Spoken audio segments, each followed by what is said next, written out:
As you're able, we ask if you please stand for the posting of the colors and remain standing for the singing of our national anthem, the Star-Spangled Banner.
As president of Woodward Academy, it is a tremendous honor for me to welcome you to this important and historic and sacred occasion.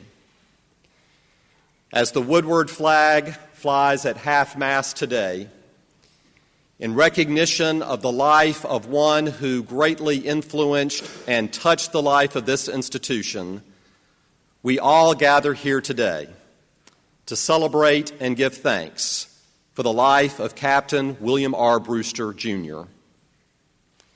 We come both to celebrate and to share our grief with his family, his wife Helen, his daughters Kathy, Susan, and Diane, and their extended families.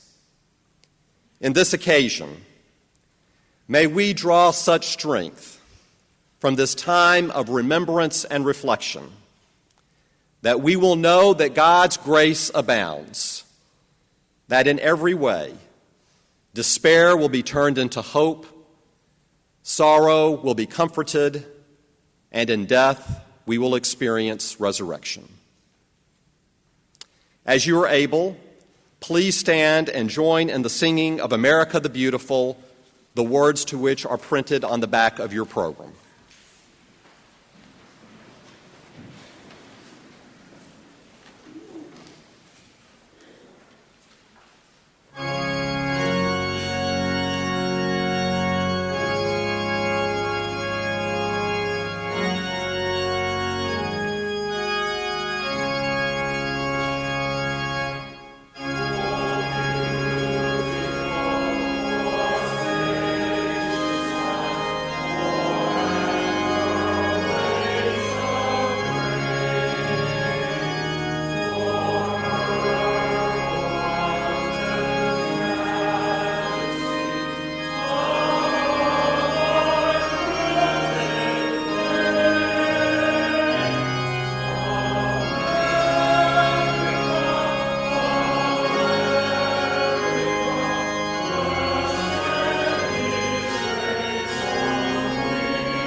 There is a time for everything and a season for every activity under the heavens.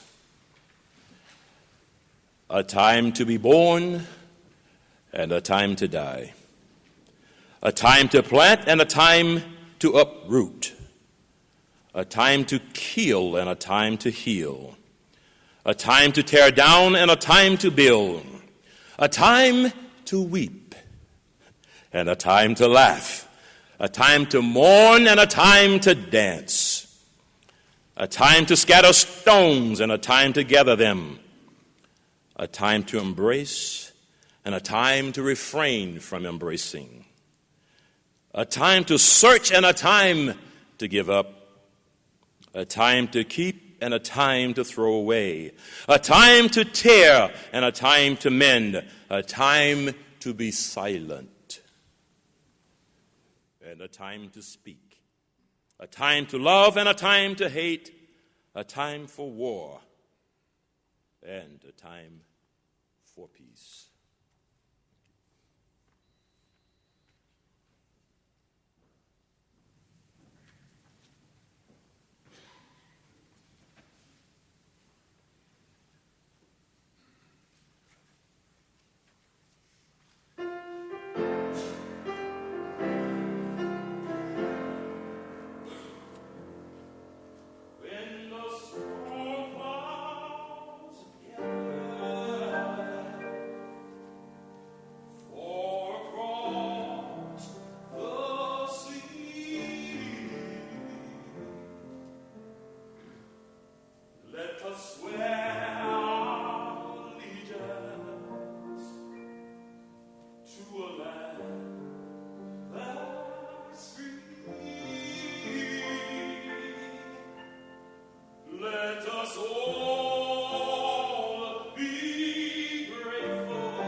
I know we all want to thank Bob Lawrence for that. Captain William R. Brewster, Jr. Was the transformative third president of Georgia Military Academy and the first president of Woodward Academy. Words fail in trying to express the impact that he had on this school, the impact he had on me, the impact he had on literally thousands of colleagues and students, and an impact that continues to live on through this institution which he built. If there was ever a first son of any place, it was surely Bill Brewster. He was born at Fort McPherson in 1921 His grandfather, Colonel John Charles Woodward, had founded Georgia Military Academy in 1900 and was hard at work on building the school when he was born. His father, William R. Brewster, Sr., had been born in Pine Bluff, Arkansas, a descendant of the Adams family from Massachusetts. And after shaky academic beginnings, his father went on to graduate from West Point in 1920. He was commissioned in the Army. Shortly thereafter, he married Mildred Woodward, the oldest daughter of Colonel Woodward. In 1920, his dad entered the infantry school at Fort Benning. He remained there as an instructor until he was transferred to the Canal Zone, where he served as an Army officer until late 1925. And then in early 1926, his father came to Georgia Military Academy, serving as a history teacher, a math teacher, rising to become the commandant.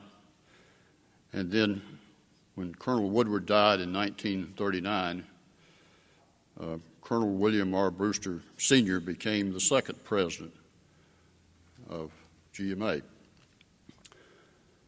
So, from his earliest memories forward, Bill Brewster was inextricably connected to Georgia Military Academy.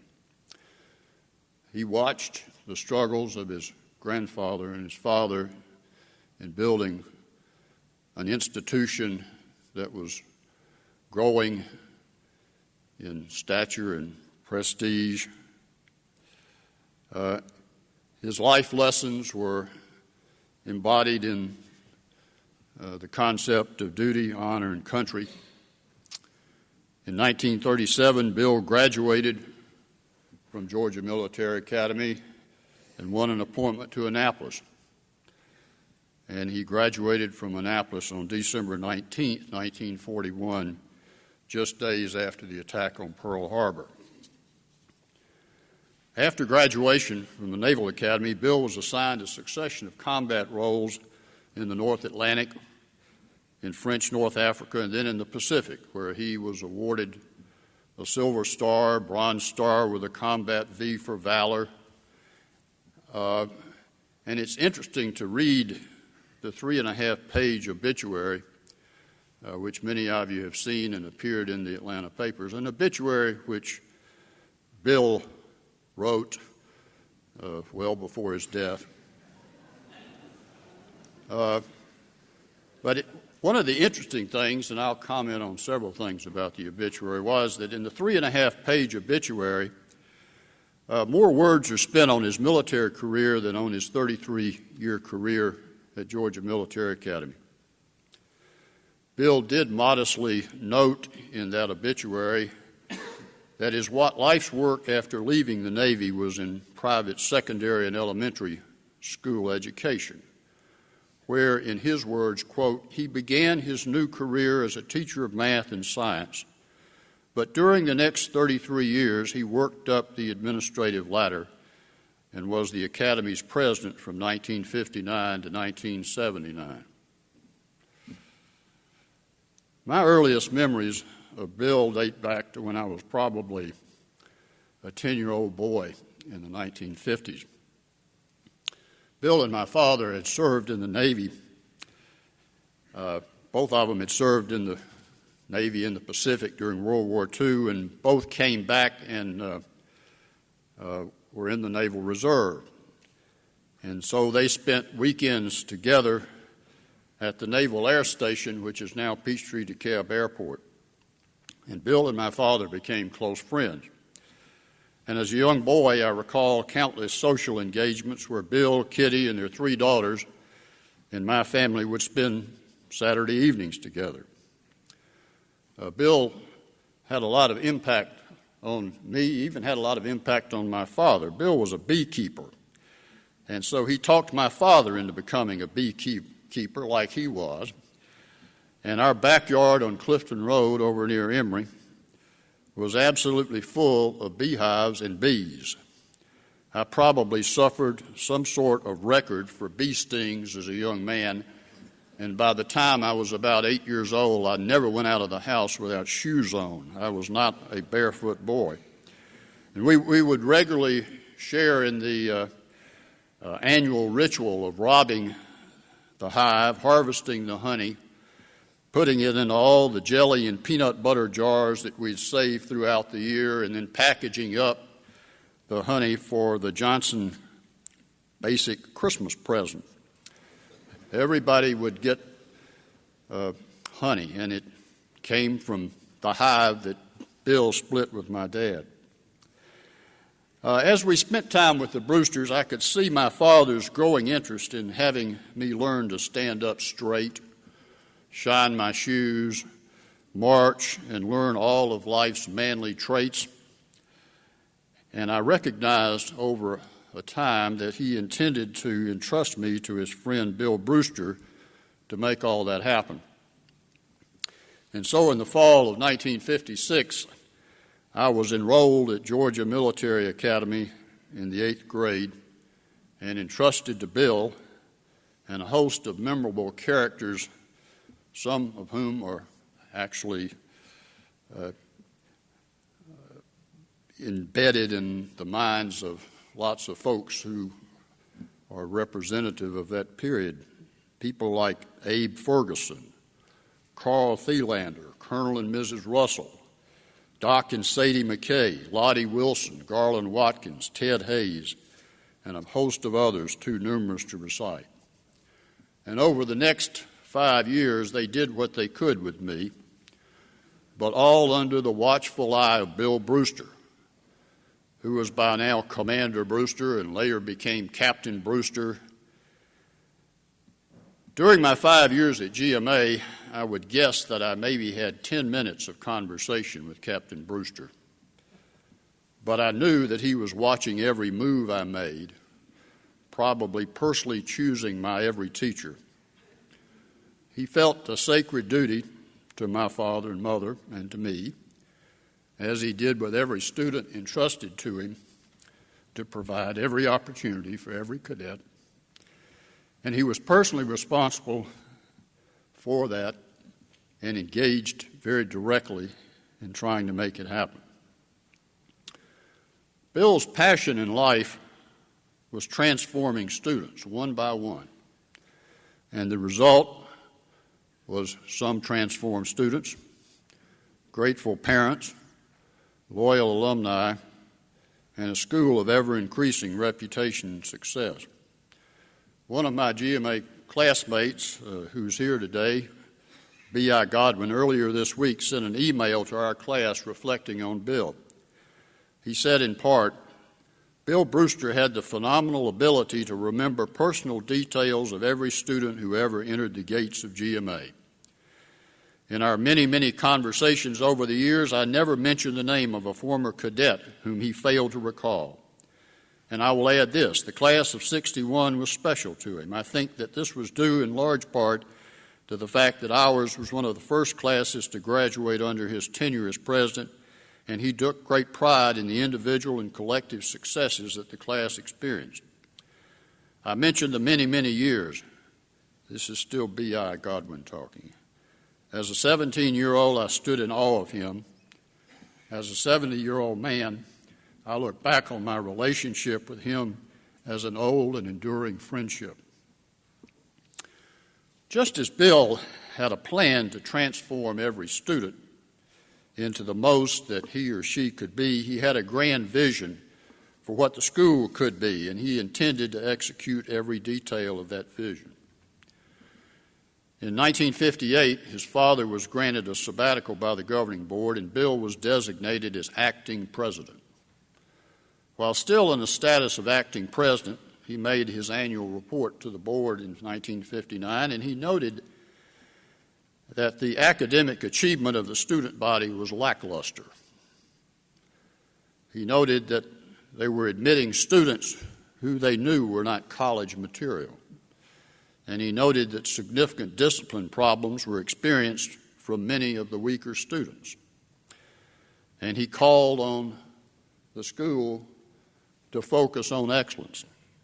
He concluded his report by saying, if we continue to keep abreast of the times, if we emphasize quality education, our success will be assured. Once elected president in 1960, upon his father's retirement, Bill began the methodical process of transforming Georgia Military Academy into Woodward Academy. In his 1964 evaluation of the school, he wrote, "We are not satisfied to be one of the best military schools. Our aspiration is to be one of the best independent schools." He moved carefully but purposefully.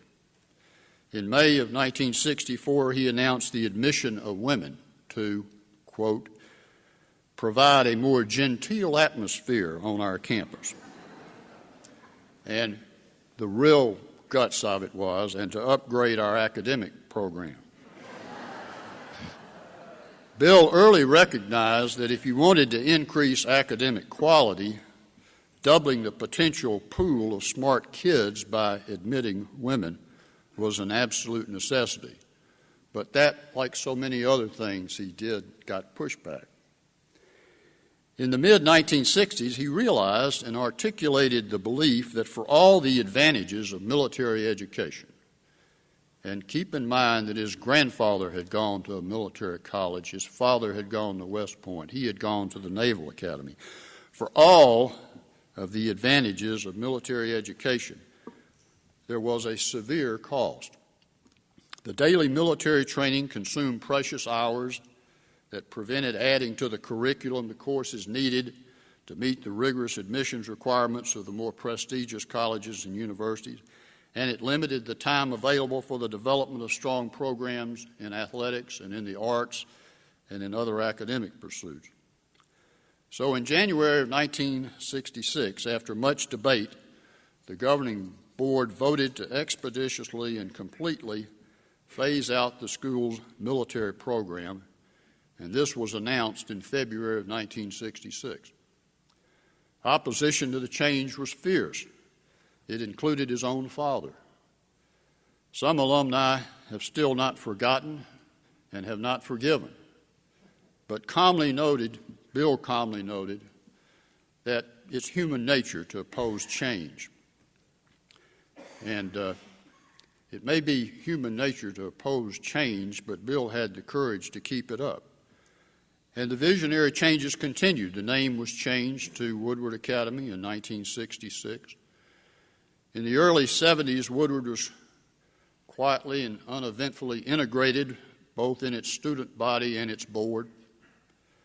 Bill developed a base of alumni support among graduates like Robert Woodruff and Howard Dobbs and Michael Carlos and Randolph Thrower that were now eager to invest in the educational vision that Bill Brewster had brought to Woodward Academy.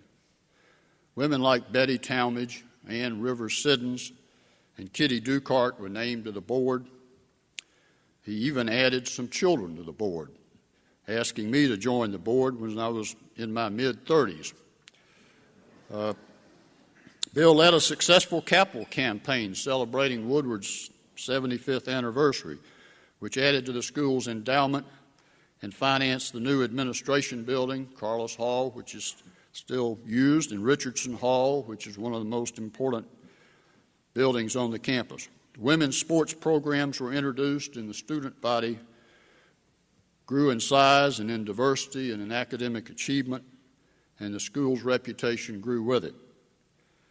And in 1979, after 20 years of service as president, years of continuous change, Bill determined to step down and encouraged the school to select its first non-Woodward family president. Had it not been for the visionary and courageous leadership of Bill Brewster, I'm not at all sure that Georgia Military Academy would have survived.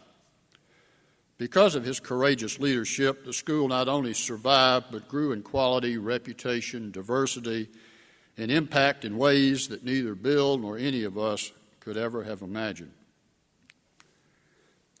Now back to the obituary that Bill wrote. One line in that obituary says, quote, "It might be said that Brewster founded Woodward Academy. And I would say that it not only might be said, it should be said. So as we celebrate Bill's life, I would make two final observations. First, on Sir Christopher Wren's tomb at St. Paul's in London is the simple inscription about the great architect. Quote, "If you seek his monument, look around you. If you seek Bill Brewster's monument, walk out of this campus and look around." But second, it's not just the school. When Bill's grandfather, John Charles Woodward, died in August of 1939, he was eulogized by John Temple Graves, who concluded his eulogy with these words: "When death came to John Charles Woodward, his monument was already set in brick and stone. In generations of young men who led forth, in a noble tradition lifted, a great name was established. So if you would see his monument, look at the thousands of lives of young men and women that Bill Brewster touched and transformed for the better." Last year, my GMA class of 1961 celebrated its 50th reunion. For months, you'd spend half the day clearing out the emails from our classmates who were talking about what they wanted to do. Did we want to have a golf tournament? Did we want to have a party? What were we going to wear? But one thing we knew, we wanted to visit Bill Brewster. So on a beautiful Sunday morning on May the 29th, 2011, we all gathered with Bill. He joined nearly 50 of us, many of whom hadn't seen him in years. He remembered us all. He joked about every demerit he had ever watched us walk off. And that group included a former United States senator, men who had concluded distinguished military careers, a famed statistician at Mayo Brothers, the former Supreme Court correspondent for ABC News, leaders in the profession, successful businessmen, teachers and educators.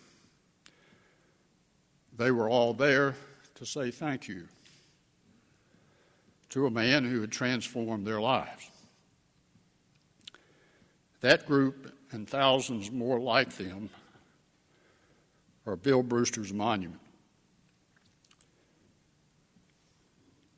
Bill not only embraced the future, but he created the future by the lives he touched and the school he built.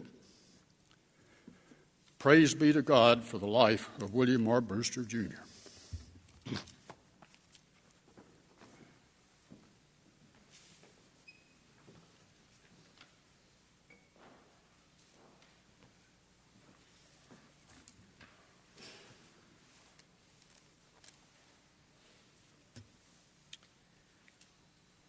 Four years ago this month, I was elected the 7th president of Woodward Academy.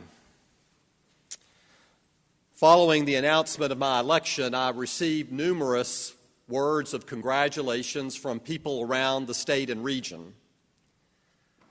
One of the first persons to reach out to me when I arrived at my office on Monday morning at LaGrange College, where I was serving as president at the time, was from a Captain William R. Brewster. I had done some of my homework about the Woodward history as a part of the search process before my election, but I had not appreciated then fully the man who was calling me on the phone. In that brief conversation we had, Bill was wonderfully warm and encouraging and affirming about my selection as president and offering his help in any way he could. ending the conversation by saying he wanted to register that he hoped that we would restore the junior ROTC program at Woodward. Subsequent to that phone call, 4 years later, I have been blessed to have dozens of visits and phone conversations with Bill, to understand fully his passion and commitment and love for Woodward Academy, and to experience in all of that a real blessing and gift for me, and that was his support and encouragement of me as president.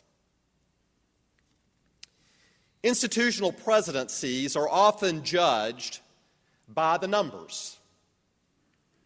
If you look at the benchmark data of when a person begins as president and ends as president, have the numbers improved? If you look at the numbers from 1960 to 1979, the times of Bill's presidency here, one would have to say emphatically that Bill's presidency was an enormous success. Now, to hear the numbers in 2012 years, they may not sound as grand, but from 1960 to 1970 years, they were stunning accomplishments. Enrollment nearly doubled to 1,600 students. There was a five-fold increase in the endowment to over $3 million. Numerous facilities, including this chapel, were constructed to the tune of nearly $7 million. And first ever fundraising campaigns were initiated during his tenure that resulted in $6.5 million in donations. Absolutely remarkable. To limit an understanding of Bill's presidency, however, to the numbers would be to do a discredit to his commitment to this place and what he accomplished. For as Ben so eloquently articulated, Bill's true mark on this institution was in the lives that he touched. In 4 years, I have heard numerous Bill Brewster stories from alums, either in person or in writing. He was always referred to as the captain or Captain Brewster. Even if encouraged to call him by his first name, those of his era refused to do so because of their awe and their reverence for him. I would even say in some instances, maybe he was feared.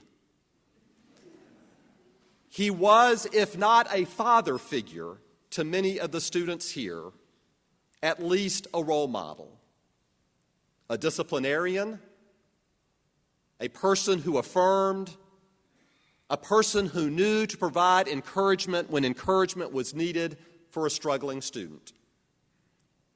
He did it individually with students, and he did so collectively, and sometimes in surprising and unexpected ways.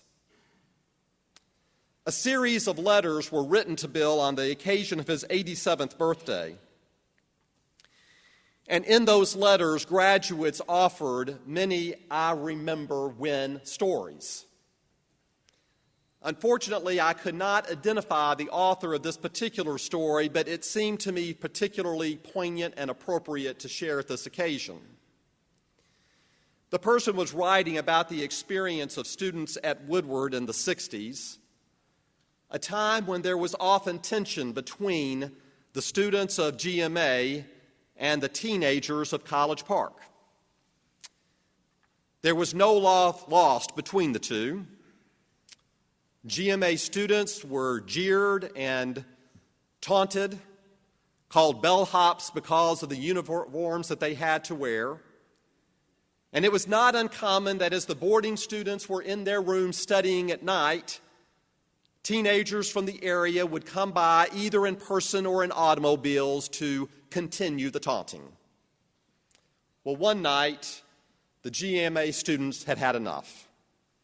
The automobile had gone up and down the street one too many times, And on this occasion, the students could take no more, ran outside, picked up brick pavers, and as the automobile made its way down the street, pummeled the car with those brick pavers, with the automobile taking off in a flash. The writer tells the rest of the story this way. The next day, the underground communication system bustled of the frustration and anger of the administration at the actions of a few renegade students. We were certain the entire campus would be restricted until further notice. We would be urged to turn ourselves in, eventually found out, and subsequently shipped home. Our fate was sealed. We knew a convocation would be called. We would be forced to sit wide-eyed as Captain Brewster ranted on and on about the disappointment of our families, the shame of the school, the frustration of our peers.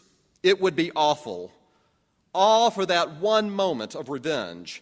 God and others would punish us severely forever. The convocation began as usual, introductions, announcements, reminders. Finally, Captain Brewster spoke of his communications with the College Park Police Department, the recent destruction of a very new and very expensive Cadillac sedan, obviously at the hands of GMA students. Now the railing on and on would begin. The exact words of Captain Brewster now elude me these many years later, but the essence of his remarks have stuck. Gentlemen, the College Park Police Department has asked me to address the destruction of the vehicle with the responsible students. Please consider yourselves so addressed. With that, convocation ended in cheers.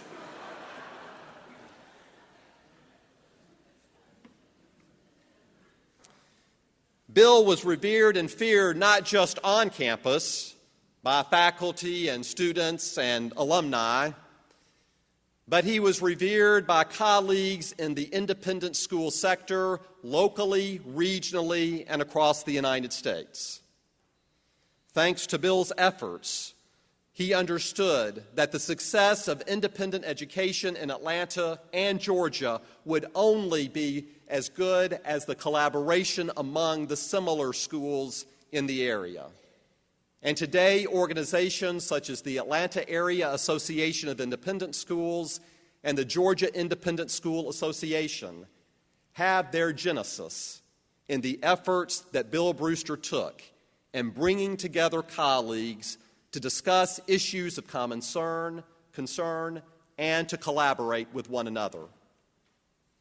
As an example of his impact on his peers outside of Woodward, he received a letter on the occasion of his retirement as president from James McCauley of McCauley School in Chattanooga, who at the time was the president of the Brookstone School in Columbus, Georgia. Mr. McCauley wrote these words to Bill, which I think could be uttered not only by his peers, but by those who at Woodward knew him as well. Bill, I have been grateful for your crusty example, for your penny-pitching, outspoken, hard-nosed, head-on, forthright, and painfully honest ways. We have needed you, Bill, and you have provided tremendous help and leadership for all of us in managing our schools. I got to experience that crustiness occasionally in my interactions with him, not the least of which was in January of this year. His health was declining, his mental state on some days uncertain, but on this occasion when I went to see him, with Helen's help, we had a delightful visit at the place where he was staying in Alpharetta. As I got up to leave, I said, Bill, tomorrow the governing board is going to have a meeting, and I am going to take delight in sharing with them that you are still a gentleman and a scholar. Without missing a beat, he said, and if you do, they'll know you're a damn liar.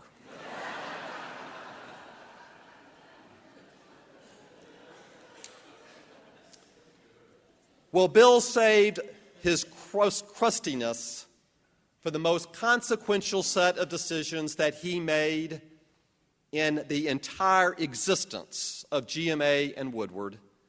That period between 1964 and 1966, as Ben has suggested, when military education was abandoned, women were added, the school became integrated, and the name of the institution changed.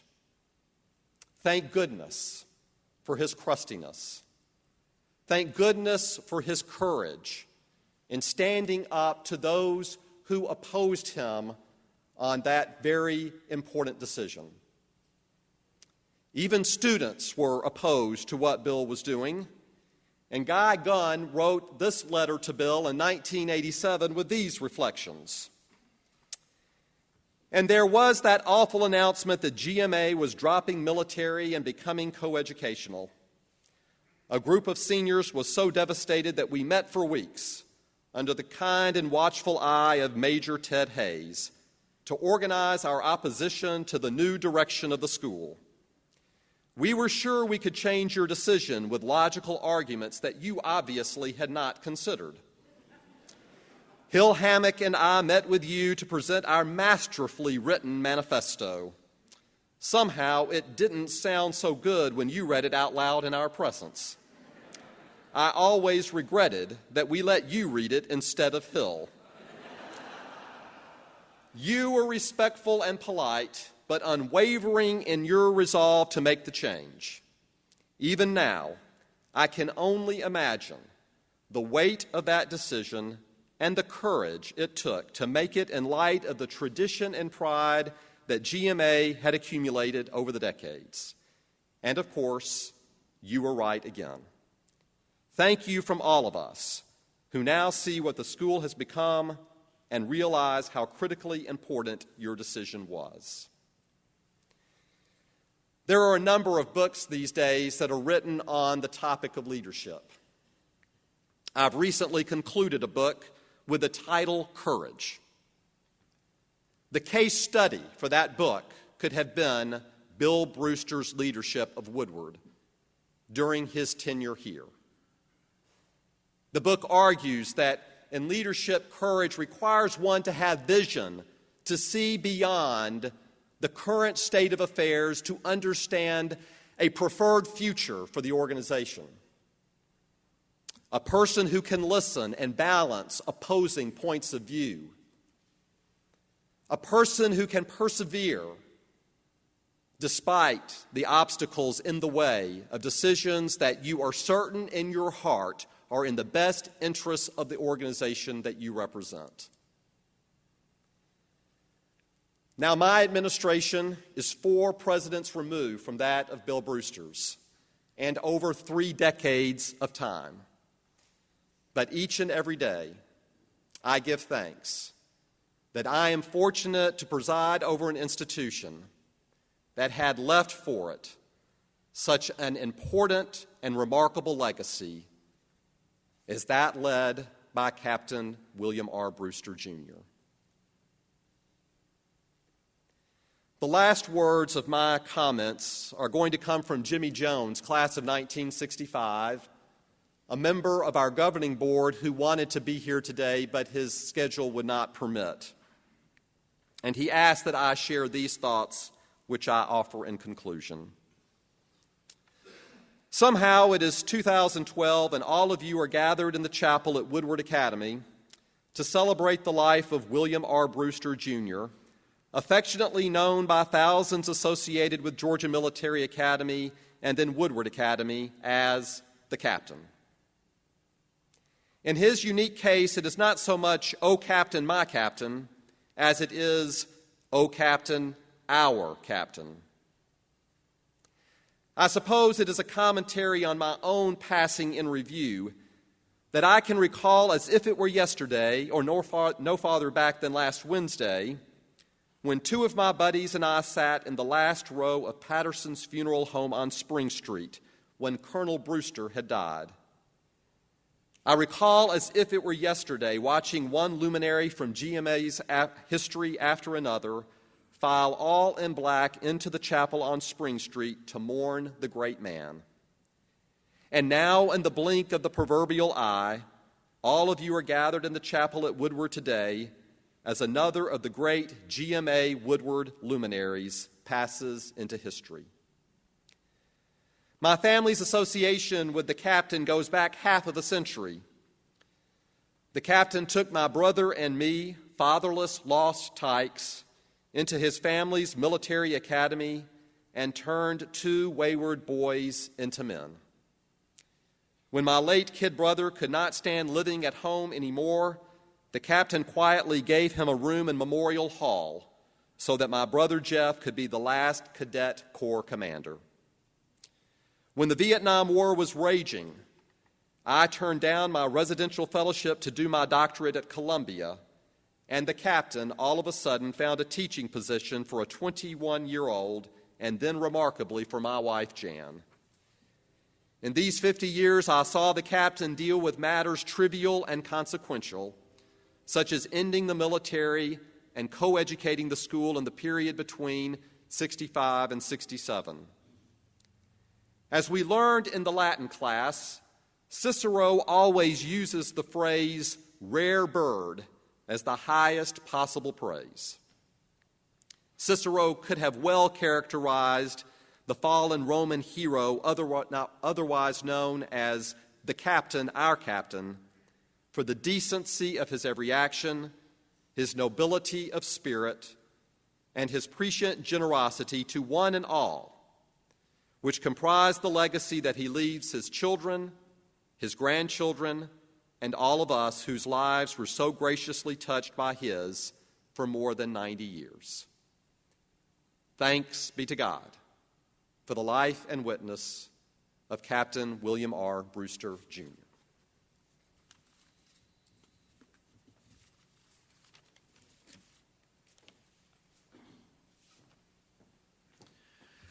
Let me begin today by thanking you, Helen, and Susan, and Kathy, and Diane for allowing me to pay tribute to my mentor, yes, Stuart, my father figure, my friend. Of course, you didn't have any choice, as we know. Bill planned it all. And I want to thank Stuart and Ben, Bob, for contributing so wonderfully to this tribute to the captain. Indeed, there are people in your life that come along that I believe God brings into your life, which has such an impact that they literally alter your destiny. As has been so wonderfully said, Captain William R. Brewster, Jr. was that to so many people, and yes, to me. The captain hired me for my first job out of college, 1974, as the chaplain. I will never forget that first meeting of Captain Brewster. The last question during the interview was, Jim, would you cut your hair if it was necessary to get this position?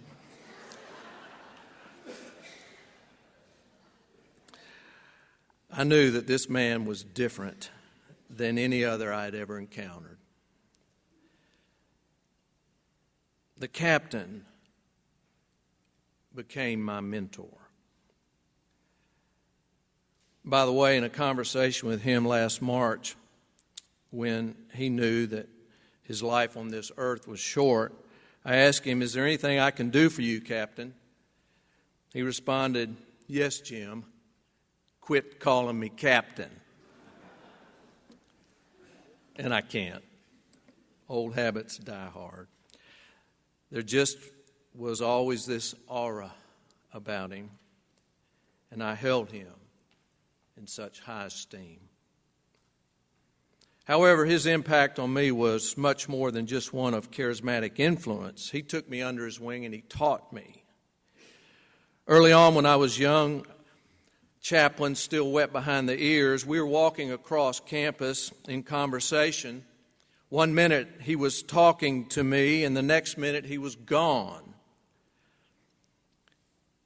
Now, some of us believe he had the superpowers to teleport himself to his office, but that was not the case. He simply had bent down to pick up trash. That image became fixed in my mind.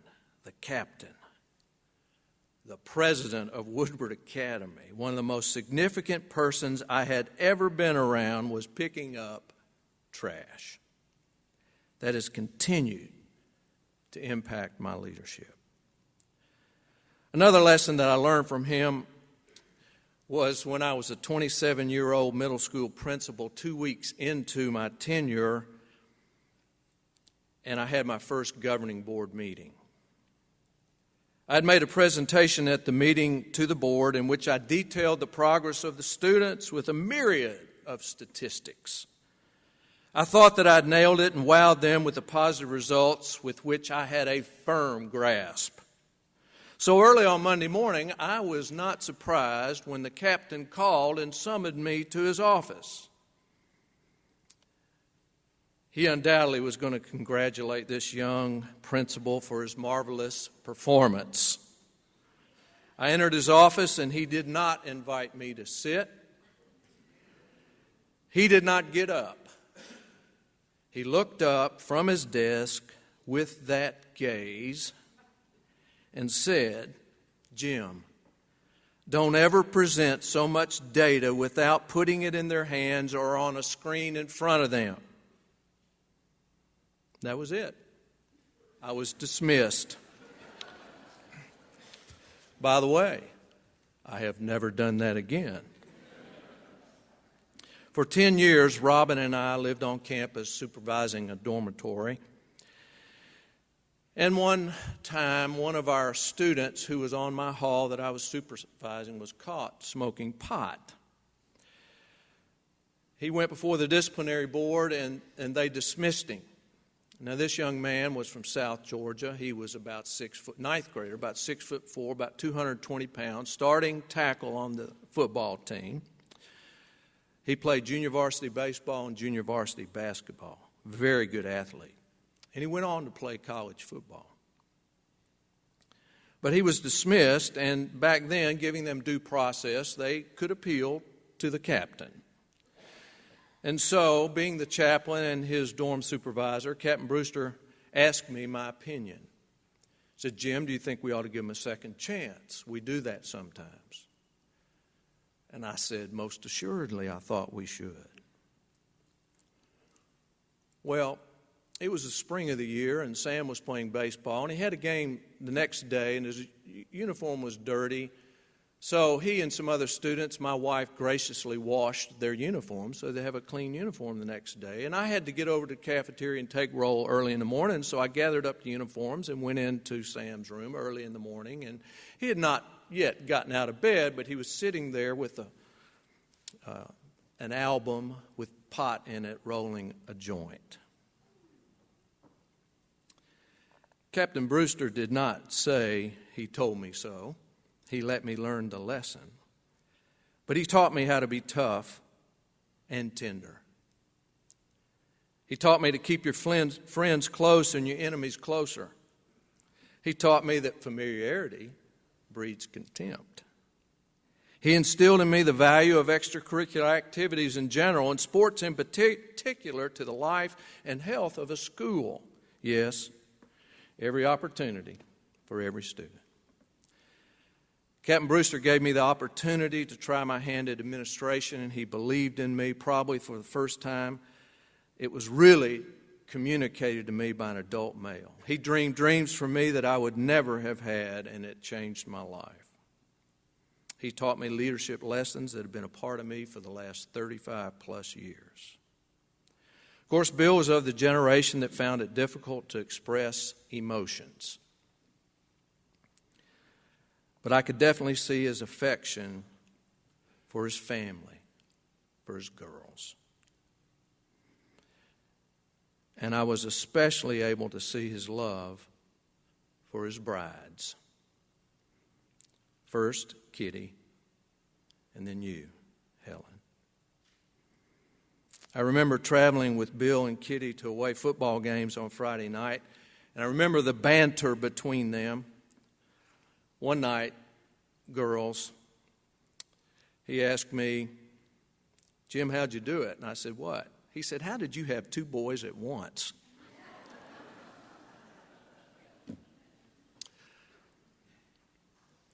But he and Kitty would go on. And I remember seeing her with him at his side, a source of strength and comfort to him. I saw Kitty's loyalty and support of Bill and his presidency. Kitty loved him, and she loved Woodward Academy. As I reflected on the captain's life, I was reminded of a verse of Scripture that the Apostle Paul, mentor to Timothy, wrote to his protege. He said, "For God did not give us a spirit of timidity, but a spirit of power, of love, of self-discipline." Doesn't that verse just capture the faith and life of the captain? It reminds me of an Irish proverb that I've come to appreciate. I think Bill would like it. It's an Irish recipe to longevity. Leave the table hungry, leave the bed sleepy, and leave the table thirsty. That speaks of the discipline which was one of the hallmarks of the captain, and as which has been said, was instilled in thousands.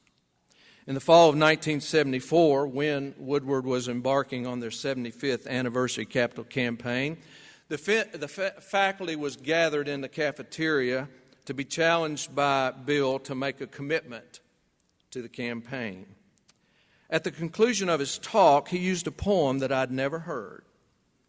I got a copy of it from him, and I have carried it with me. It's entitled "The Bridge Builder," and this is what he read at the conclusion of his challenge. "An old man going a lone highway came at the evening cold and gray to a chasm vast and deep and wide. The old man crossed in the twilight dim. That sullen stream had no fears for him. But he turned when he reached the other side, and he built a bridge to span the tide. 'Old man,' said a fellow pilgrim near, 'you're wasting your strength in building here. Your journey will end with the ending day. You never again must pass this way. You have crossed this chasm deep and wide. Why build you the bridge at the eventide?' The builder lifted his old gray head. 'Good friend, in the path I have come,' he said, 'there followeth after me today a youth whose feet must pass this way. This chasm that has been naught to me, to that fair-haired youth, may a pitfall be. He too must cross in the twilight dim. Good friend, I'm building the bridge for him.'"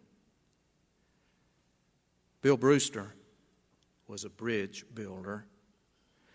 I sometimes think of a life like Bill's as being like a pebble that's cast into a pond and sets off a series of ripples. These ripples have been eloquently described by Stuart and Ben.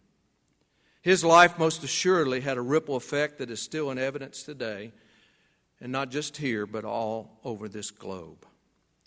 I thought, I hope my life has a ripple effect. And then it dawned on me, it does. And so does yours. Each one of us. The question is not, will our lives have a ripple effect on others, but what kind of effect will it have? Will it be ripples of regret and remorse, or ripples of reward and rejoicing? This time of the year, I love to watch the baseball playoffs, Braves notwithstanding. Occasionally, my mind will drift back to the playoffs of 1969, the year that the amazing Mets broke the Atlanta Braves' hearts.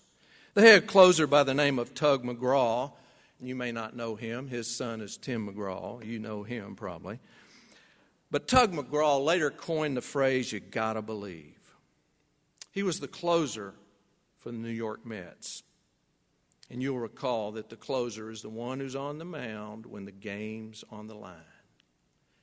Tug McGraw was so effective for the Mets. And one night after a tense game in which Tug had closed it out, one of the reporters gathered around him and said, "Tug, how can you be so cool and calm and collected when the game's on line, when everything is at risk?" And McGraw said, "The 100-year rule." And he said, "What?" "The 100-year rule. 100 years from now, nobody's going to remember this game. It just isn't that important. 100 years from now, will what you and I, will what we are so worried about really matter? Will what we are doing matter? Ask yourself, will it matter that I have traveled this terrestrial ball? Bill Brewster's life mattered. As has been said, just look around the campus, but better still, look at the lives in which he has made a difference. 100 years from now, if the Lord tarries, Bill's influence will still be felt. Before I conclude, I want to say something to you, Helen. Thank you for the love and the care that you gave your husband these past few years. One of the great joys in my life was to pronounce you and Bill husband and wife. And that's not many protégés that get to marry their mentor. And I get to participate in his burial. I would have loved the trifecta to have baptized him, but I was still a twinkle in my daddy's eye.